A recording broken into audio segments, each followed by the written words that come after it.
Hi friends, நம்ம இன்னைக்கு வந்து கிராண்டான ஒரு ஸ்லீவ் டிசைன் தான் பார்க்க போகிறோம். வெறும் சிம்பிள் ஸ்டிச்சஸ் யூஸ் பண்ணி நம்ம அதை வந்து செய்ய போகிறோம். அண்ட் அதுக்கு முன்னாடி ஒரு சின்ன இன்ஃபர்மேஷன் உங்கள் கூட ஷேர் பண்ணிக்கிறேன். அண்டு இந்த மாதிரி உங்களுக்கு வந்து பென்சில் ஷேடிங் ட்ராயிங் வந்து வரையணும் அப்படின்னு நினச்சிங்க அப்படின்னா உங்களோட இமேஜஸை வந்து டாக்குமெண்ட்டில் இந்த வீடியோவில் இருக்கக்கூடிய நம்பருக்கு வந்து சென்ட் பண்ணுங்கள். உங்களுக்கு வந்து ட்ரா பண்ணி தருவாங்க. அண்ட் அதே போல் ரேட்டும் பார்த்தீங்க அப்படின்னா உங்களுக்கு ரொம்பவே கம்மியான ரேட்டு தான். அண்ட் அதுவும் நம்ம சப்ஸ்கிரைபருக்கு ஸ்பெஷலாக வந்து 15% வந்து ஆஃபர் இருக்குது. அண்டு டிஸ்கிரிப்ஷனில் வந்து அதுக்கான கூப்பன் கோட் இருக்குது. ஸோ நீங்கள் அதை கிளிக் பண்ணி நீங்கள் வந்து ஆர்டர் பண்ணிக்கோங்க. ஸோ இந்த இமேஜஸ் எல்லாம் பார்த்தீங்க அப்படின்னா அவங்க ட்ரா பண்ண இமேஜஸ் தான். ஸோ உங்களுக்கு வந்து இதை பார்க்கும்போதே உங்களுக்கு ஒரு ஐடியா கிடச்சிருக்கும் அவங்க எந்த அளவுக்கு ட்ரா பண்ணுவாங்க அப்படின்ட்டு. அண்டு உங்களுக்கு வந்து இது இன்ஃபர்மேஷனாக இருக்கும்னு நான் நினைக்கிறேன். ஸோ கண்டிப்பாக இதோட ஸ்க்ரீன் இந்த இமேஜோட எண்டிங்கில் பார்த்தீங்க அப்படின்னா இவங்களோட வாட்ஸ்அப் நம்பர் இருக்குது. நீங்கள் வாட்ஸ்அப் நம்பருக்கு மெசேஜ் பண்ணி ஃபர்தராக ஏதாச்சும் டீட்டெயில்ஸ் வேணும் அப்படின்னா கண்டிப்பாக கேட்டுக்கோங்க. அண்ட் அதே போல் மறக்காமல் டிஸ்கிரிப்ஷனில் இருக்கக்கூடிய கூப்பனை வந்து யூஸ் பண்ணுங்கள். நம்ம இன்றைக்கி வந்து இந்த கிராண்டான ஸ்லீவ் எப்படி ஒர்க் பண்ணுறது அப்படின்னு சொல்லிட்டு தான் பார்க்க போகிறோம். சிம்பிளான ஸ்டிச்சஸ் யூஸ் பண்ணி நல்ல கிராண்டான ரிச்சான ப்ரைடல் ஸ்லீவ் வந்து எப்படி ஒர்க் பண்ணலான்ட்டு பார்க்கலாம் வாங்க. உங்களுக்கு வந்து இந்த மாதிரி சில்வர் ஜரி த்ரெட் வந்து கிடைக்கும். இதை வந்து இந்த சாரியில் பார்த்திங்கன்னா இங்கே சில்வர் கலரில் பார்டர் வருது இந்த இடத்துல. அது மேலே தான் இந்த ஸ்டோன்ஸ் எல்லாம் நான் ஒட்டி வச்சுருக்கேன். அதனால் நான் இந்த சில்வர் கலர் வந்து யூஸ் பண்ணியிருக்கேன். அதில் இது வந்து மெல்லிஸாக இருக்குங்கிறதுனால நான் இதை வந்து இப்படி டபுளாக போட்டிருக்கேன். டபுளாக போட்டு இந்த ஒவ்வொரு செயின் ஸ்டிச்சும் போட்டிருக்கேன். இதில் பார்த்திங்கன்னா நல்லா மொத்தமாக தெரியும். 4 லைன் போட்டிருக்கேன். அதில் 3 லைன் வந்து வெறும் சில்வர் ஜரி த்ரெட்டை மட்டும் யூஸ் பண்ணியிருக்கேன். இன்னொன்றில் வந்து இந்த கோல்டு கலர் ஜரி த்ரெட் இருக்கு இல்லையா, இதையும் ரெண்டையுமே வந்து இந்த மாதிரி சேர்த்து வச்சு நாட் போட்டுட்டு போட்டிருக்கேன். இப்படி போடும்போது உங்களுக்கு வந்து இந்த பார்டர்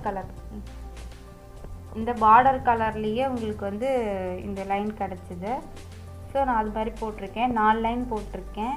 அதுக்கப்புறம் 1 இன்ச் பக்கமாக கேப் விட்டுட்டு இந்த பார்டரோட ஸ்டார்டிங்கில் ஒரு line chain stitch, sugar beads, அதுக்கப்புறம் ஒரு ஸ்டோன் செயின் வந்து வச்சுருக்கேன். அதே போல் பார்டருக்கு மேலேயும் ஒரு லைன் சுகர் பீட்ஸு, அதுக்கப்புறம் ஸ்டோன் செயின்னு வச்சுட்டு இதை வந்து பார்டரை வந்து ஹைலைட் பண்ணிட்டோம். அதுக்கப்புறமா உள்ளுக்குள்ளே பார்த்திங்கன்னா இந்த சக்கரி வச்சு இந்த ஏற்கனவே ஒரு வீடியோவில் வந்து நம்ம இந்த சக்கரியை வந்து எப்படி ஒட்டணும், அதில் வந்து எப்படி ஸ்டிச் பண்ணிவிட்டு இந்த ஸ்டோன் வந்து நம்ம வந்து ப்ளேஸ் பண்ணோம் அப்படிங்கிறது வந்து நான் தனியாக ஒரு வீடியோவில் போட்டிருக்கேன். உங்களுக்கு வேணும்னா நீங்கள் அந்த வீடியோவை போய் பார்த்துக்கோங்க. இப்போ இந்த பார்டர் ஒர்க் முடிஞ்சுது. இதுக்கப்புறமா ஸ்லீவ் போர்ஷன் மேலே வந்து நான் என்ன ஒர்க் வந்து பண்ணியிருக்கேன் அப்படின்னு காட்டுறேன் உங்களுக்கு. இப்போது இந்த இடத்துல பார்த்தீங்க அப்படின்னா இது வந்து எல்போ ஸ்லீவு. இங்கே இதுக்கு பார்த்தீங்கன்னா நான் ஃபுல் ஸ்லீவுக்கு வந்து அந்த பார்டருக்கு மேலே செக்குடு போட்டுட்டு அந்த செக்குடுக்கு வந்து சுகர் பீட்ஸ் வந்து கொடுத்துருக்கேன். அதுக்கு நடுவில் பார்த்தீங்க அப்படின்னா ஒரு பாக்ஸ் விட்டு ஒரு பாக்ஸுக்கு வந்து இந்த சக்கரையும் ஸ்டோனும் வந்து ஒட்டியிருக்கேன். இந்த பாக்ஸோட கனெக்ட் ஆகிற சென்டர் பாயிண்ட்லேயும் நான் ஒரு சக்கரை வச்சு ஒரு ஸ்டோன் வந்து ஒட்டியிருக்கேன். இது பார்த்திங்கன்னா உங்களுக்கு வந்து கிராண்டாக இருக்கும்.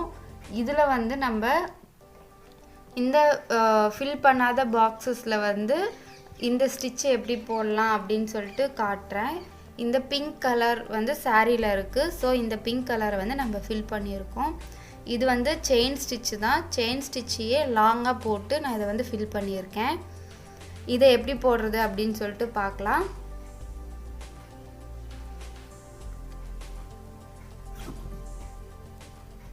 இப்போ பார்த்தீங்கன்னா நான் இந்த கார்னர்லேருந்து ஸ்டார்ட் பண்ணிக்கிறேன்.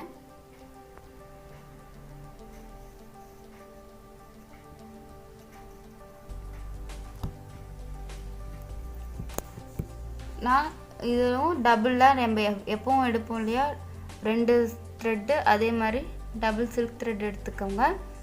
அதை வந்து இந்த இடத்துல இந்த மாதிரி ஒரு இந்த அளவுக்கு கேப், இது வந்து நீங்கள் ரேண்டமாக எவ்வளோ டிஸ்டன்ஸ் வேணாலும் விட்டுக்கலாம். ரொம்ப லென்த்தாக போடாமல் ஓரளவுக்கு மீடியமாக இந்த இடத்துல குட்டியாக ஒரு லாக் போட்டுட்டு கொஞ்சம் பக்கத்தில் ஸ்டார்ட் பண்ணிக்கோங்க.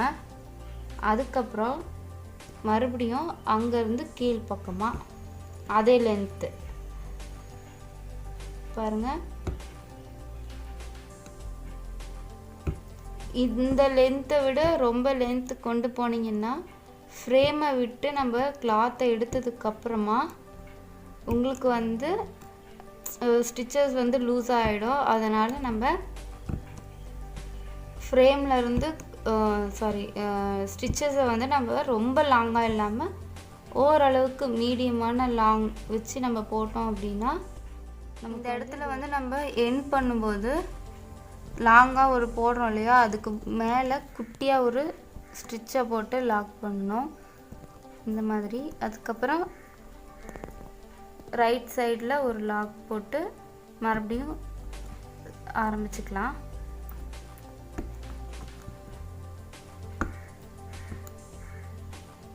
இதை வந்து நம்ம இந்த மாதிரி மீடியம் சைஸில் வந்து ஸ்டிச்சஸை போட்டோம் அப்படின்னா ஸ்டிச்சு வந்து லூஸ் விழுகாது. இல்லை அப்படின்னா ஃப்ரேம்லேருந்து எடுத்ததுக்கப்புறம் உங்களுக்கு லூஸ் ஆகிடும். அந்த டைம் அப்போ வந்து உங்களுக்கு அது பார்க்க ஒரு மாதிரி தொலைன்னு இருக்கும். அப்புறம் எதையாச்சும் மாட்டி இழுக்கும், அப்புறம் டிசைன் வந்து வேஸ்ட் ஆயிரும். அதனால் நம்ம அந்த மாதிரி எதுவும் இல்லாமல் கரெக்டாக ஸ்டிச்சஸ் மட்டும் டிஸ்டன்ஸ் மெயின்டைன் பண்ணிக்கிட்டோன்னா நல்லாயிருக்கும். இதில் யூஷுவலாக எல்லோரும் என்ன ஸ்டிச்சஸ் ஃபாலோ பண்ணுவாங்கன்னா செயின் ஸ்டிச்சிலேயே சேம் சைஸ் ஷேப்க்கு தகுந்த மாதிரி ஃபாலோ பண்ணுவாங்க. அது ஒரு மெத்தட், அதுவும் அழகாக தான் இருக்கும். அதில் வந்து நம்ம அந்த மெத்தடில் போட்டோம் அப்படின்னா நமக்கு இன்னும் நல்லா ப்ராக்டிஸ் ஆகிருக்கணும். நல்லா செயின் ஸ்டிச் வந்து சில்க் த்ரெட்டில் கேப்பே இல்லாமல் ஸ்கொயராக ரவுண்ட் பண்ணி நம்மளுக்கு போட தெரிஞ்சிருந்தோம்னா நம்ம வந்து அந்த மாதிரி போடலாம். பிகினர்ஸ்க்காக தான் நான் இது ஏன்னா நம்ம புதுசாக போடும்போது நமக்கு வந்து இந்த மாதிரி சிம்பிளான டிசைனில் கிராண்டான ஒர்க்குனா நம்ம தாராளமாக ஒர்க் பண்ணலாம். அதுக்காக தான்.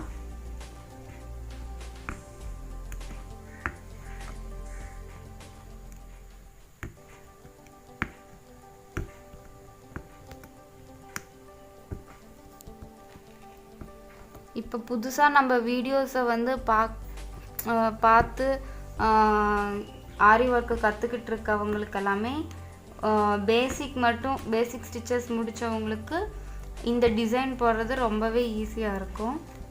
இந்த நான் இப்போ போட்டுட்ருக்கேன் இல்லையா, இந்த பிங்க் கலர் டிசைன், இது போடுறதுக்கு மட்டும்தான் உங்களுக்கு வந்து கொஞ்சம் கையெல்லாம் வலிக்கும். மற்றபடி பீட் ஒர்க் ஆகட்டும், மற்ற இதெல்லாம் ஸ்டிக் பண்ணுறதுக்கெல்லாம் பெருசாக ஸ்ட்ரெயின் பண்ணிக்க தேவையில்லை. இப்போ நான் இதை வந்து ஃபுல்லாக ஃபினிஷ் பண்ணிவிட்டு நான் உங்களுக்கு காட்டுறேன்.